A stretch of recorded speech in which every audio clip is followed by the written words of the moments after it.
such a time as this. And welcome to For Such a Time as This.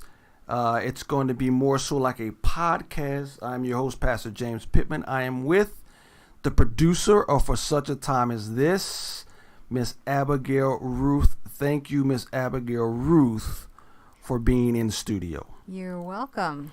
And good afternoon, Pastor James. Good afternoon, Miss Abigail. We are going to turn to what is going on in Denver, Colorado. I think it warrants another show.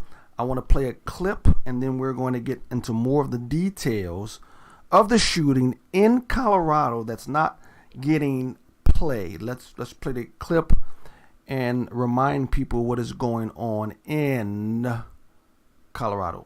Finally, the second assailant is apprehended on the opposite side of the school. Stay right here on the east side of the school. We got two in custody now. More buses coming in! With the two shooters in custody, students were bussed off campus as parents frantically searched for their children. They're not letting anybody in. I just want to get to my son and hold him and hug him and make sure he's okay. He's terrified. The last 2 hours have been the worst 2 hours of my life. And less than 2 hours later, those reunions and the tearful embraces. Dylan! Love you, son. So, Mr. Erickson, Today, suspect appearing in court, 18-year-old Devin Erickson, that stripe of fuchsia in his hair, nails painted black, saying a single word in his first appearance. No. Nodding vigorously when the judge addressed him, but never looking up. He and a 16-year-old accomplice facing nearly 30 charges, including murder. All right, that was a recap of what's going on. You know, when I read this, spoke to my producer Abigail, I said, you know what? You know what's so strange? What is so incredibly strange is that, man, I'm not. Usually, you have the person's picture up on the screen, and we know within 24 hours we know where he was from, where he was born, what his middle name is, but for some reason I wasn't getting that, and I was dumbfounded. What's going on? I originally thought that this had become so commonplace. The shootings have become so commonplace that we, hey, so used to it, not a big deal. Not a big deal at all. But what I've come to realize is that the shooters, the identity of the shooters and what was surrounding them was not something that they wanted to publicize. That is correct.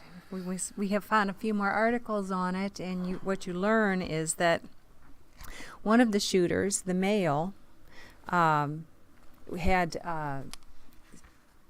demonic symbols on his car. Yeah. He had posted to Facebook that he hates Christians and Trump, and it was clear from what he had posted too that he has that he thinks Christians hate gays. Yeah. And the other one we've come to find out was female. Is female. Is female, yes. Yes. Not was, is female. Yes. But is transgender, wants to be a trans man. Is female, thinks she's male, and transitioning to male. That's the minor, the 16-year-old, and the 18-year-old. I also read whereas he hated Trump. Hated Trump. Loved Obama. Had pro-Obama things I saw up on one website, but he hated Trump, hated Christians, but loved Democrats and Obama. So for some reason, I think they held back a lot of things because of the transgender issue, and because it seems as though this kid, the 18-year-old, was heavily into demonic activities, as they are. Well, and I think, too, Pastor James, it doesn't say out and out. There's actually very, very little information at all out on either one of these shooters. But I think that the whole LGBT thing, and I'm not blaming LGBT people for this, but I think that's the reason these shooters aren't getting any. Absolutely. I'm expecting to hear that eventually that the boy is gay. Yes, because and the girl is trans, yes. and that's why we're not hearing anything about them. Yes, because there were some things up on his website that lends itself, like you said, it is so sporadic. It's hard to come across. Preparing for the show, I went on Drudge Report, and this is Friday the 10th in the afternoon, about 4:00 Central Time. Drudge had nothing. I could find nothing on Drudge with this. I found nothing on ABC News. I found nothing on CBS. What was it? NBC had something on it. It was towards the lower part of the website. It was hard to get information on.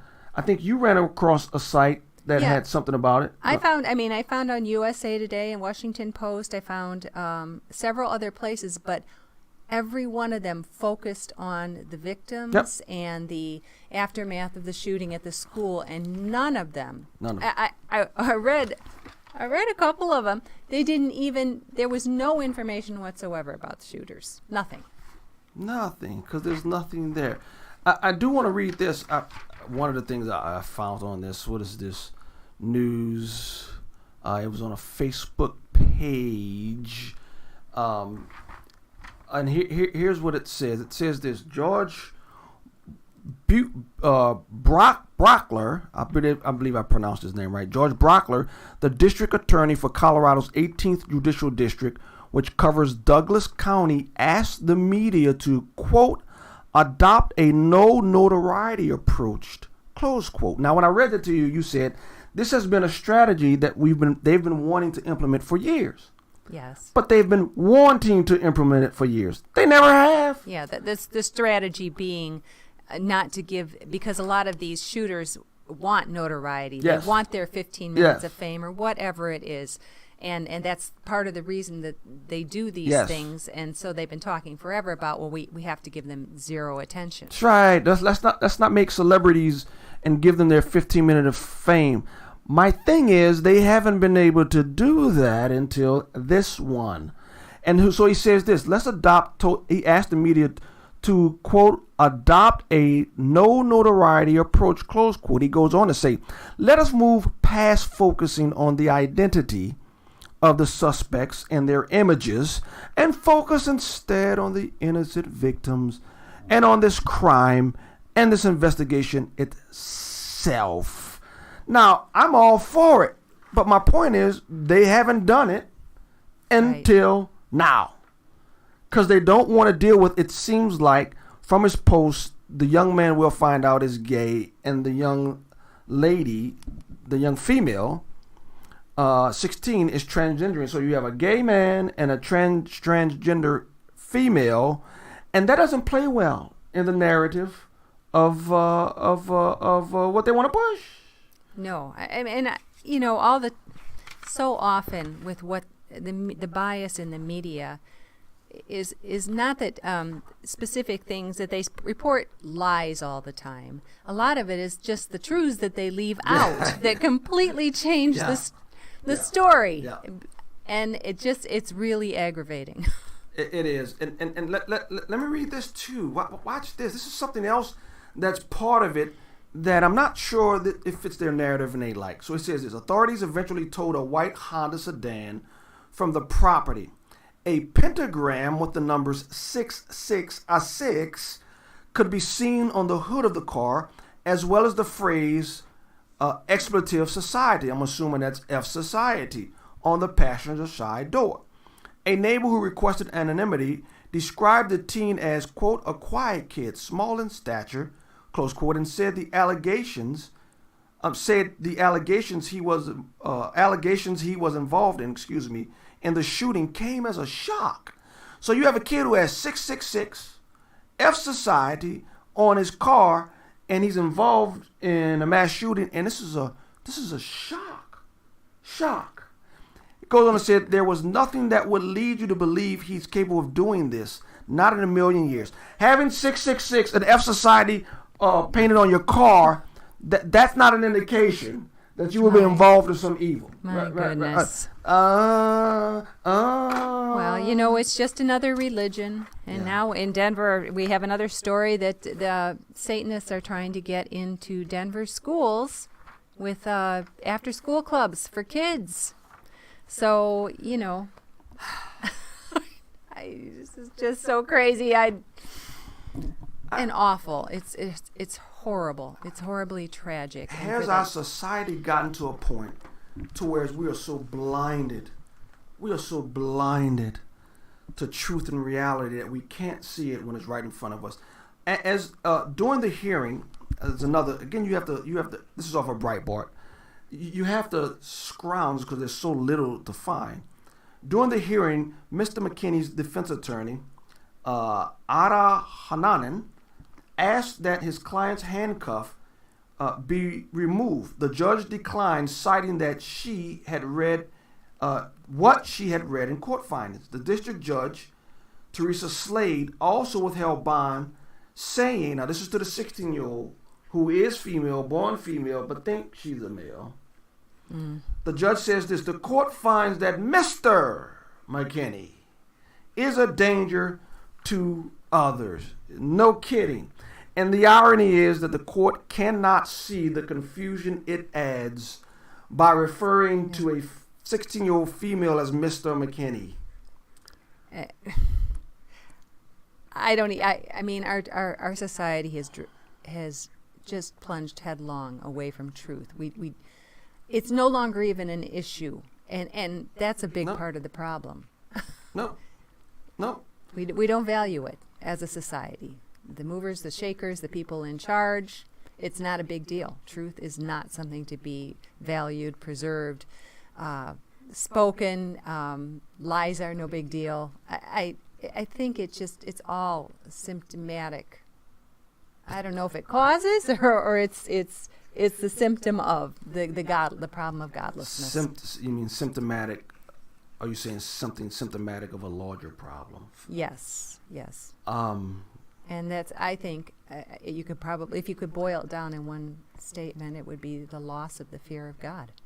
Yeah, and the total disregard and disrespect of life. You can't, on one hand, say it's okay to kill the quote-unquote fetus, that the fetus has no value, that the flesh and blood growing in the womb of a woman has no value, but then turn around and say that clump of no value 10 years later has value.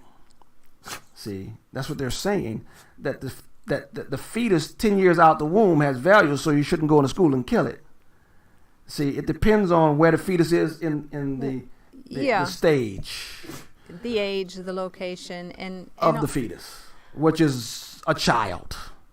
Right, and most of the time they don't even acknowledge its existence. Well, they can try it, but you can only sin against the human conscience for so long. You can only say that a male is a female is a male. You can only say that a fetus is not human. You can only lie to yourself so much to where people are confused. They don't know right from wrong, and they walk into a school and they open fire. And plus, if you on top of it all, everyone's a victim. Oh yeah. I mean, I'm sure that these two shooters think of themselves as victims. Oh, I'm sure. And we encourage that. It's going no place good, Pastor James. And it's going no place good fast. Shocked, oftentimes we have this conversation for such a time as this. Shocked at how fast. Now, you know what? I used to be a very optimistic person. Used to be. And I am still very optimistic. I think Christ is coming back and he's going to set everything right. I'm optimistic.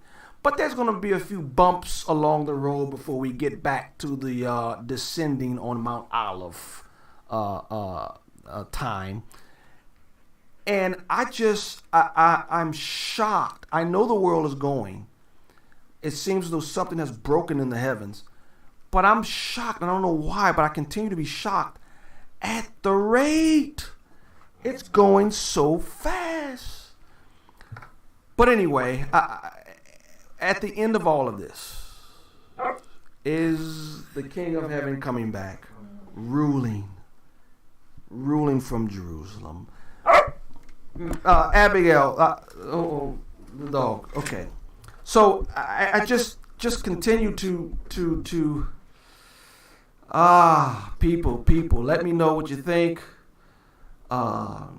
get back with me, commentate on our blog here, and just cheer me up, because I think it's going fast. I think it's going bad fast. Ms. Abigail, I'll give you the last word. All right, Pastor James, I don't know what to say. You don't know what to say? Me neither. It's just going bad. So, all right, we'll stay in touch. Thank you so much. God bless you all.